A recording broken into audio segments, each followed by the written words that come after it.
অবসান হলো দীর্ঘ প্রতীক্ষার। এই যেন নতুন এক জীবন ফিরে পেলেন সোমালিয়ার জলদস্যুদের কবল থেকে মুক্তিপ্রাপ্ত নাবিকরা। 21 এপ্রিল দুপুর 2:30টায় সংযুক্ত আরব আমিরাতের শারজার হামরিয়া পোর্টের বহিনঙ্গরে এসে পৌঁছায় এমভি আবদুল্লাহ। সোমবার স্থানীয় সময় সকালে চট্টগ্রাম থেকে মালিকপক্ষ দুবাই পৌঁছালে জাহাজটিকে আনুষ্ঠানিক বরণের কার্যক্রম শুরু হয়। একই দিন জাহাজটিকে জেটিতে নিয়ে আসার ব্যবস্থা করেন তারা। সংবাদ সম্মেলনের পর ফিরে আসা নাবিকদের সঙ্গে সাক্ষাৎ করেন স্থানীয় বাংলাদেশ মিশন কর্মকর্তা ও মালিকপক্ষ। এই সময় আবেগঘন পরিবেশের সৃষ্টি হয়। দীর্ঘ প্রায় 32 দিন তারা হোস্টেজ অবস্থায় ছিল। এই যে একটি ট্রমাটাইজড সিচুয়েশন, তারপর এই মুক্তি পাওয়ার পর থেকে তারা সম্পূর্ণভাবে ওকে আছে। এই সময় জিম্মি দশায় ঘটে যাওয়া নানা ঘটনার বর্ণনা দেন জাহাজটির নাবিকরা।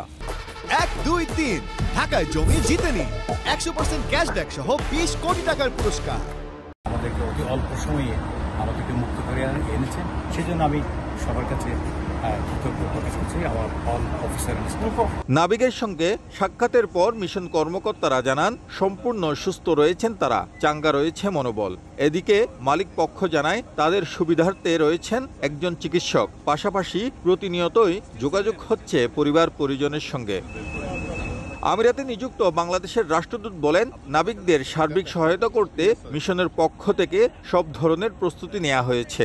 অত্যন্ত খুশি এবং আনন্দিত যে আমাদের নাবিকরা তারা মুক্তি পেয়েছে এবং জাহাজ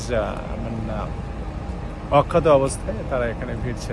মালিক পক্ষ জানান 65,000 টন কয়লা রয়েছে জাহাজটিতে, যা খালাস করতে 5 থেকে 6 দিন সময় প্রয়োজন। কয়লা খালাসের পর এমভি আবদুল্লাহ জাহাজে করে বাংলাদেশের উদ্দেশ্যে রওনা দেবেন 23 নাবিক। গেল 12 মার্চ আফ্রিকার মোজাম্বিক থেকে কয়লা বোঝাই করে সংযুক্ত আরব আমিরাতে আসার পথে জলদস্যুদের কবলে পড়ে বাংলাদেশি পতাকাবাহী জাহাজ এমভি আবদুল্লাহ। 31 দিন জিম্মি দশায় আটকে থাকার পর গত 13 এপ্রিল সন্ধ্যায় মুক্তিপণ পাওয়ার পর জাহাজটিকে মুক্ত করে দেয় জলদস্যুরা। শিবলাল সাদিক, সময় সংবাদ, সংযুক্ত আরব আমিরাত।